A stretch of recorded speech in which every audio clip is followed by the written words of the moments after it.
Thank you for joining me to talk about HUD's new Coordinated Entry Management and Data Guide. Since data collection needs for coordinated entry projects are significantly more complex than for a single project or even a collection of projects, successful implementation and operation of coordinated entry requires policy oversight and day-to-day system-level management. The purpose of today's discussion is to review requirements from HUD's Data Management Guide, discuss the roles and responsibilities of the following entities: policy oversight, management, and evaluation. To begin a conversation on how coordinated entry will come into compliance with policy, management, and evaluation entities, and review the CE project's data and security requirements. In October of 2018, HUD released the CE Data and Management Guide to support COCs in their implementation of coordinated entry. This guide expanded on previous HUD policy and management guidance, CE management roles and responsibilities, data privacy and security requirements, CE functionality considerations for HMIS or other data systems, and collecting and using data for evaluation purposes. To complete the work associated with coordinated entry, it requires three distinct entities: a policy oversight entity to establish and review policies and procedures, a management entity to implement the day-to-day workflow of the process, and an evaluation entity to assess the performance of the system and create a feedback loop to the policy oversight entity. Each COC must identify its policy oversight entity. HUD recommends a COC committee or other governing body designated by the COC. The policy oversight entity's core responsibilities are to establish and oversee the policies that allow the coordinated entry process to operate in accordance with its core elements: assessment, access, prioritization, and referral. The policy oversight entity's responsibilities include outlining expectations for participating agencies of the coordinated entry process. The policy and procedures must include a comprehensive orientation to the system as well as ongoing support. The plan should include the use of appropriate assessment tools, participation in case conferencing, use of the CE process to fill project vacancies or openings, addressing the safety needs of survivors of domestic violence, and implementing associated incentives or penalties when meeting or failing to meet expectations. Responsibilities of this entity surrounding data include establishing parameters for how each data collection expectation will be met and which entity, project, or project type is expected to collect the data. The policy oversight entity should also ensure that the COC has written procedures for how and by whom this data is collected, as well as ensuring that CE participants sign a release of information.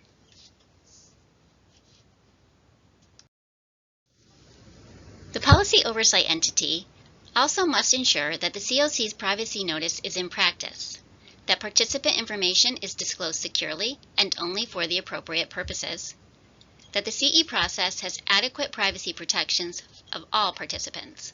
A COC should design its CE process so that participant information is shared only when needed to assess housing and supportive services, and on a need-to-know basis. Next steps for the policy oversight entities include conducting an orientation for new CE participating agencies, conducting ongoing trainings on policies and procedures for CE participating agencies, creating a privacy notice, and having participating agencies sign confidentiality agreements acknowledging receipt of and compliance to any privacy notice. Now we will move on to the management entity. Every COC should identify its management entity for their CE project. Managing functions of the CE process is usually carried out by an organization, committee, or other entity designated by the COC. The CE lead agency is recommended to assume this role.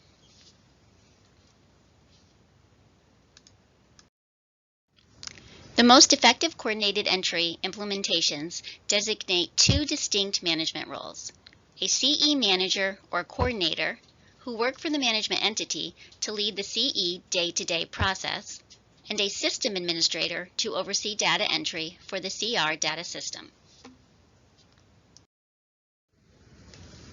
Management responsibilities include performing management of the CE process in compliance with HUD regulations, to carry out the CE process as outlined in the Policy and Procedures Manual, and commit to objectivity and transparency in management of CE process and procedures, to disclose any conflicts of interest and to maintain participant privacy and confidentiality.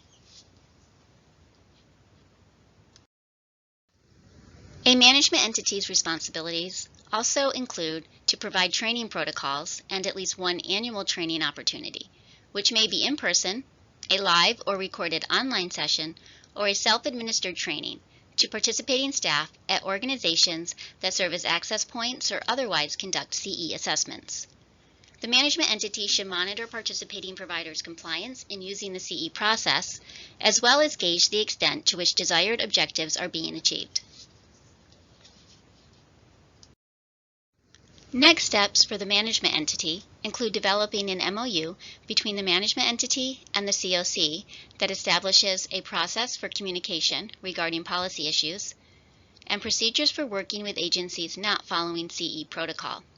This MOU should also designate the following: a coordinator to work for the management entity, this would be the CE lead, as well as a system administrator to oversee data entry for the CE project.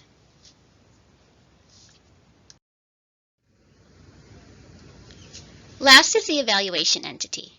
This entity cannot be the same as a management or the policy oversight entity. Each COC CE must establish an evaluation entity. HUD requires that CE evaluations occur annually. This evaluation should focus on the quality and effectiveness of the coordinated entry experience, including the intake, assessment, and referral process for both participants and participating projects.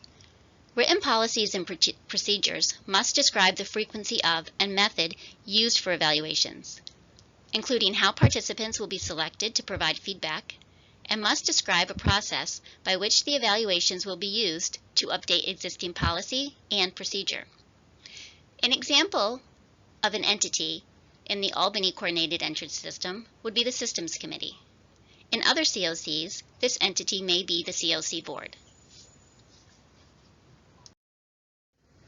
Establishing a CE evaluation includes determining which aspects of the effectiveness of the system will be evaluated, determining which aspects of the process will be evaluated for fidelity to the CE policies and procedures and to HUD's coordinated entry requirements.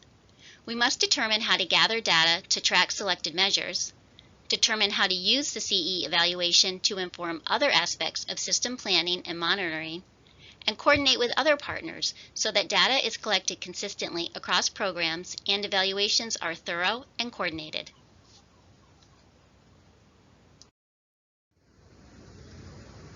In addition to the client-level data collected, the evaluation may need to collect supplemental information.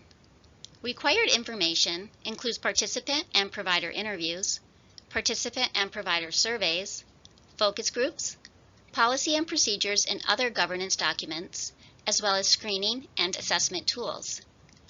HUD also recommends call center or intake data, cost and resource data, and observation of the assessment process. It is important that the evaluation also include homeless participant feedback. CE projects should also be evaluated for HUD CE compliance. Compliance evaluations should ensure a CE self-assessment provides a comprehensive assessment of HUD's requirements for CE from the Coordinated Entry Notice, Prioritization Notice, and Coordinated Entry Policy Brief, as well as the COC Interim Rule, ESG Interim Rule, and the HUD Equal Access Rule. Compliance evaluations should also assess that the CE process is compliant with locally established policies and procedures that go beyond HUD requirements. To evaluate the effectiveness of a CE project, we should look at gaps in the current system. Areas to look at include: are some stakeholders not participating in CE? What does participation mean? Are certain areas not covered? And can current inventory meet the demand?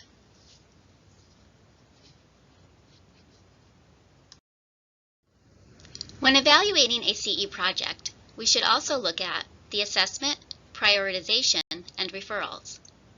CE projects should consider the following. What is the time frame from when a client is assessed, to referral, to finally placement?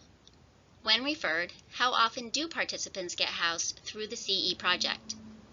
What are the reasons for referral rejections, and how often are rejections occurring? And what are the outcomes of referrals? When evaluating the process, CE projects should consider the following. Do participants and participating providers believe the CE process is clear, fair, effective, and efficient? How much staff support is provided to participants who receive a referral? Is the assessment process respectful of participants' preferences, culturally appropriate, and trauma-informed?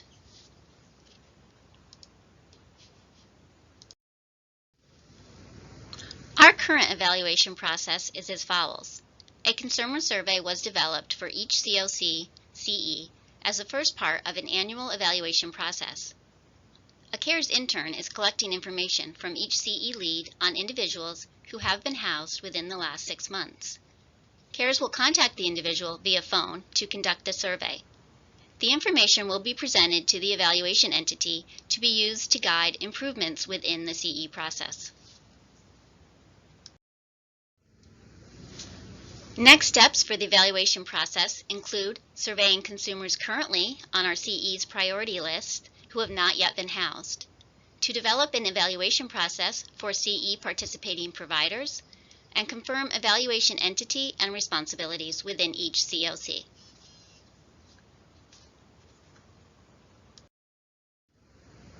Once the evaluation is complete, each COC must use the feedback received to make necessary updates to the coordinated entry operational practices and document those changes or enhancements within the written policies and procedures. Each COC CE project will continue to evaluate on an annual basis.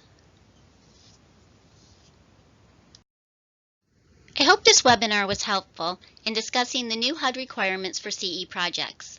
If you have any questions, we will be glad to answer them at this time.